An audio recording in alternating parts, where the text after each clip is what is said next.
Hello children, we today discuss about the next kingdom, that is what? Fungi. So we talk about the next kingdom, fungi. See, the fungi is the plural one and a fungus is singular one. So now talking about fungi. So if we talk about the different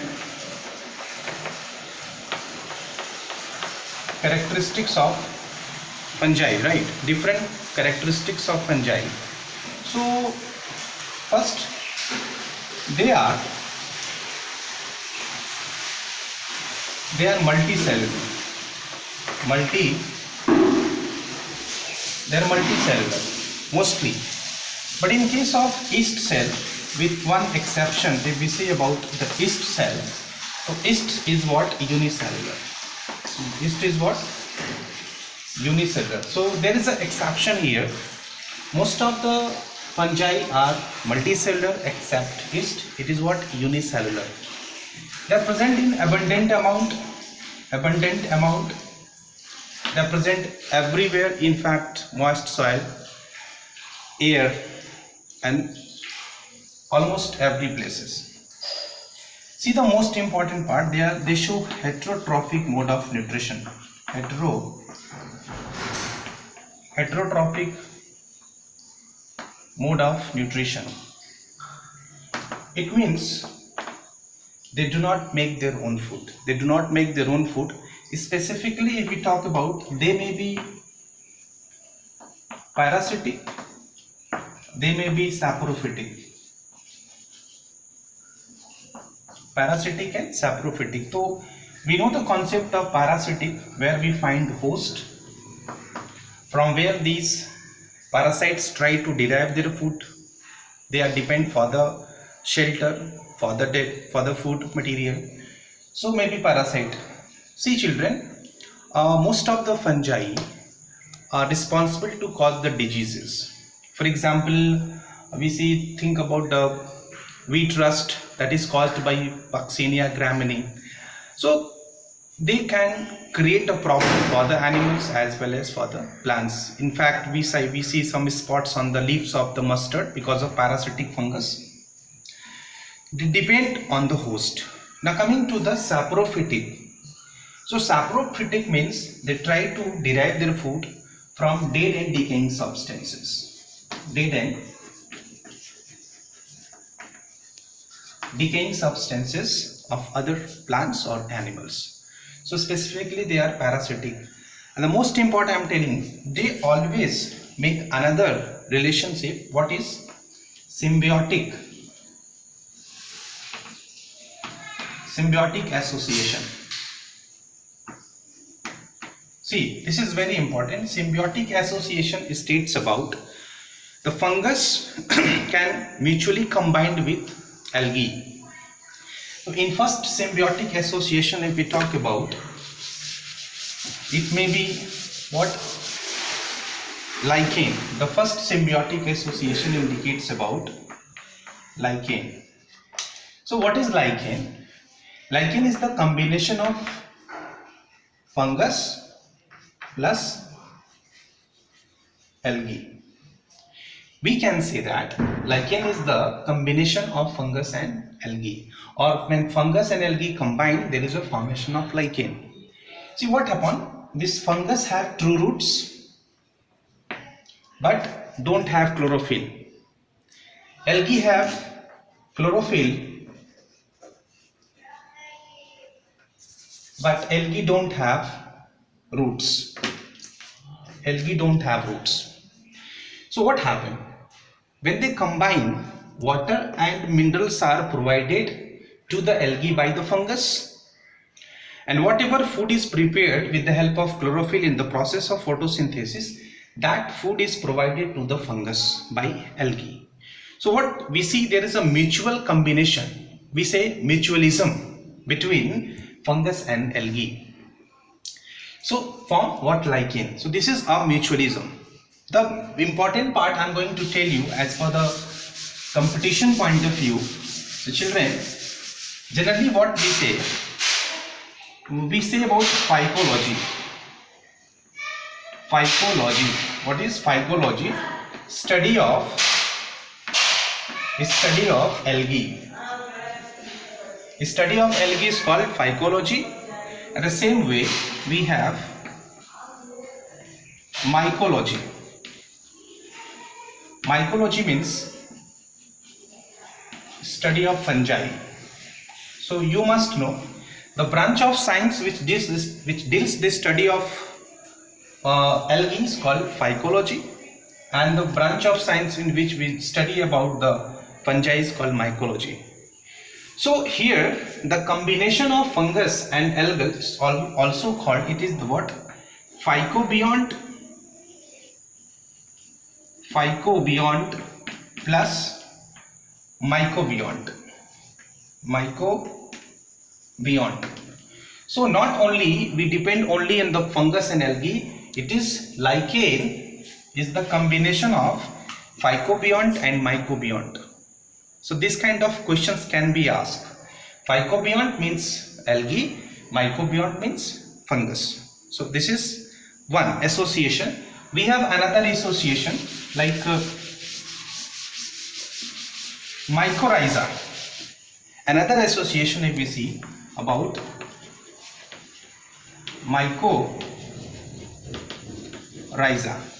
So what is mycorrhiza? Is it the combination of fungi plus roots of higher plants? Roots of higher plants. Especially talking about the roots of the leguminous plants. So mycorrhiza, it is the resultant of the fungi and the roots of higher plants. Here I try to explain this lichen is called good indicator of the air pollution. Children, it's very important.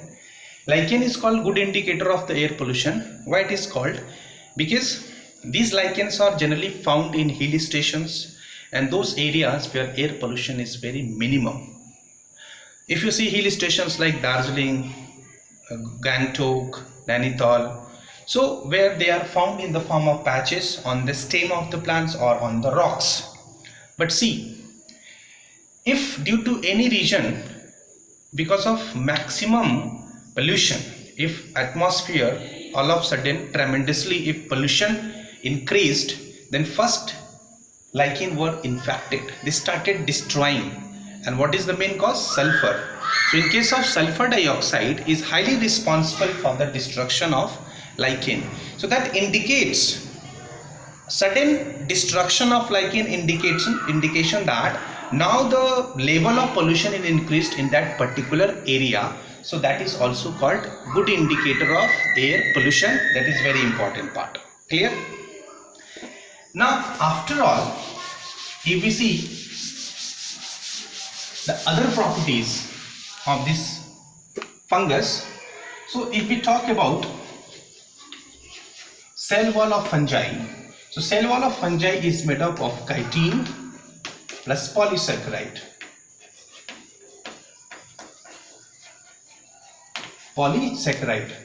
Here this is very important. Chitinous. Cell wall is what? Chitinous. It's made up of chitin and some amount of polysaccharides are formed. So this is very important as per the questions. Clear? If we talk about the structure, so we try to learn about the concept of mycelium and hyphae. We find the structure of mycelium and hyphae in case of fungi. So children, suppose this is a fungus in which we find these kinds of structure: cylindrical, thread-like structure, cylindrical or hair-like structure. So that structure is called hyphae. What is called? Hyphae. But if we see the network of hyphae, if so many hyphae are there, if we find the networks of hyphae, now then it is called mycelium. What is called? Mycelium. So from the fungus, if we find the cylindrical, thread-like, hair-like structure, that is called hyphae, and a network of so many of hyphae, what is called mycelium. What is called mycelium. So this is very important. You try to get this concept. But if we see the next property, if we see the mode of reproduction, or in fact if we say some criteria are defined on the basis of that, this entire fungi classified into different classes. So that criteria I want to explain. So that criteria goes to, so first criteria is what?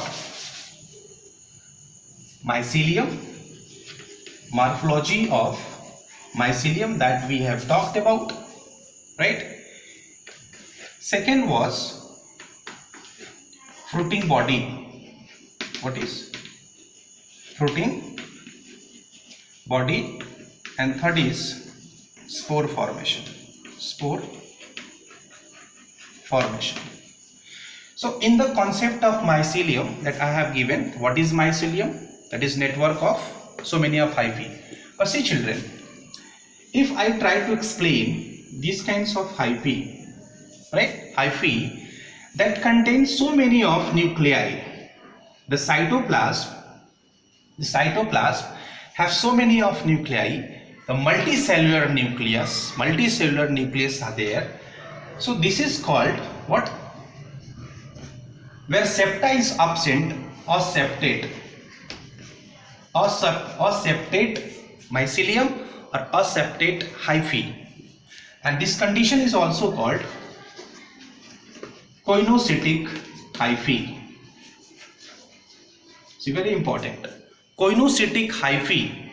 What we find, so many of nuclei present in the cytoplasm, present in the hyphae, that is called koinocytic hyphae. But if you find these kinds of structures where septa are present, what is called septate.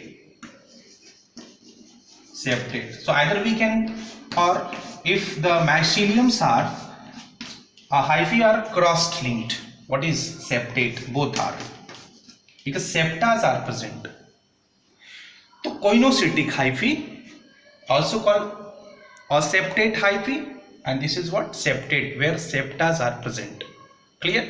Multi-nucleus. So this is the concept of mycelium. Now, fruiting body are different kinds of sporangium in which the spores are found. Spores are formed, and then spore formation obviously takes place. Now overall, if we see about yeast cell, so yeast is the exception of entire fungi. It is unicellular, and it is responsible for the formation of what we say fermentation process is performed by the yeast anaerobically. So it can be used for making the bread, it can be used for making the alcohol and alcoholic beverages like beer and all. So that is the important part. Now we are going to explain about the mode of reproduction. If we start about the mode of reproduction,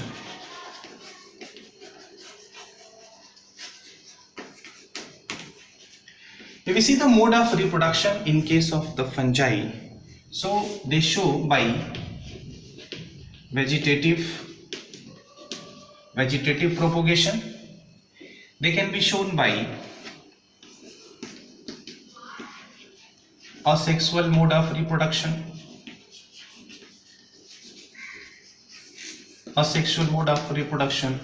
and third, they can be shown by sexual mode of reproduction. So for example, you might have seen vegetative reproduction can be performed in case of fungi through maybe fragmentation, can be performed by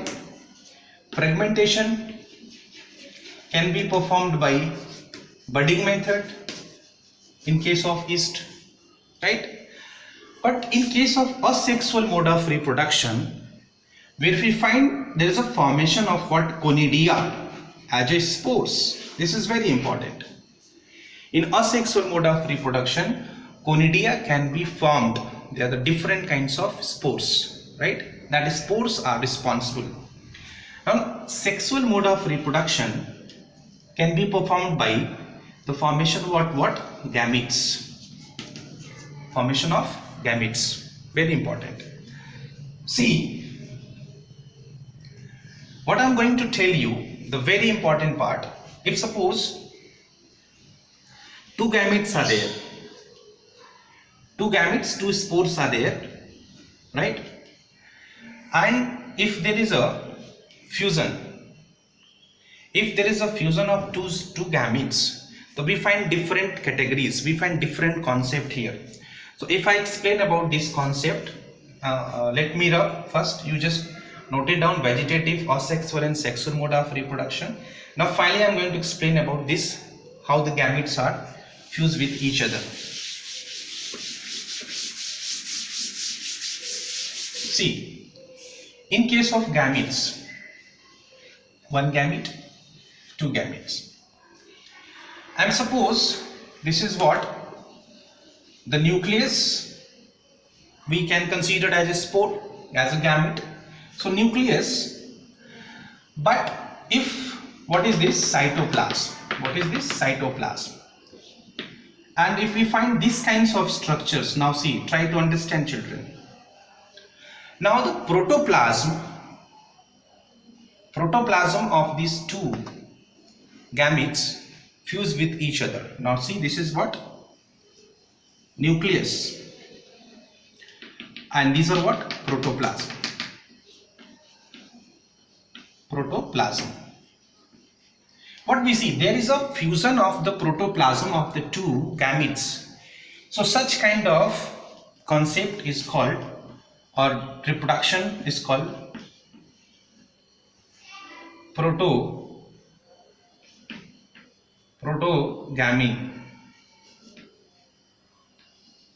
What is called?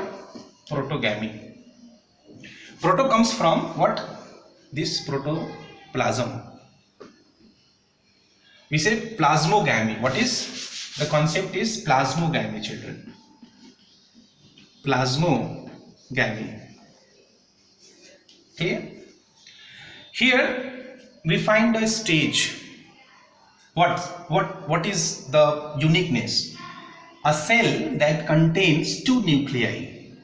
The cell contains two nuclei, that is called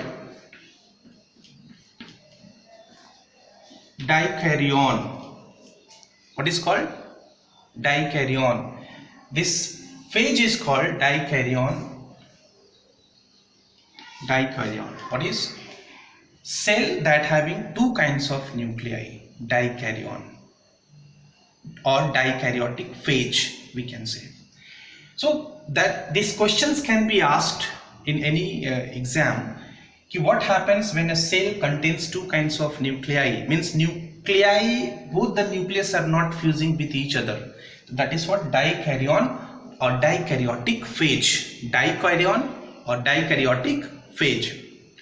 But in next step, if you see what happened, now the protoplasm fuse with each other along with the fusion of what?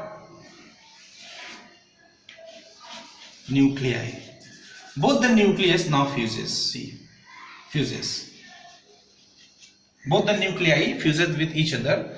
Now this kind of concept is called karyogamy. Karyogamy. If protoplasm of both nuclei fuses, what is called plasmogamy. With both the nuclei fuses with each other along with the protoplasm, it's called karyogamy. But the single cell that contain two kinds of nuclei and nucleus are not fuses with each other, that concept is called dikaryon or dikaryotic phage. This is very important. Now after all, what happens? Because of the karyogamy, there is a formation of what? Zygote. Zygote is formed. And what is the condition of zygote? Diploid, 2n condition. Due to the sexual reproduction in case of fungi, whatever zygote is formed due to karyogamy process, zygote is formed. This is what diploid in condition. But here again we know that fungus, all fungi are haploid type. They are haploid, where reduction division takes place. Means what? Meiosis division. Meiosis division takes place. That meiosis division is also called reduction division. So because of that meiosis division, there is a formation of finally haploid and condition, haploid spores. Got it? That is very important part. This is plasmogamy, karyogamy, dikaryon, dikaryotic phase that you need to see about, and I am going to tell you about the last characteristics of fungi, children. If we talk about spore or gametes, so see, if spores are similar, maybe motile, maybe not motile, if spores are similar in structurally and functionally, that spores are called isogamous.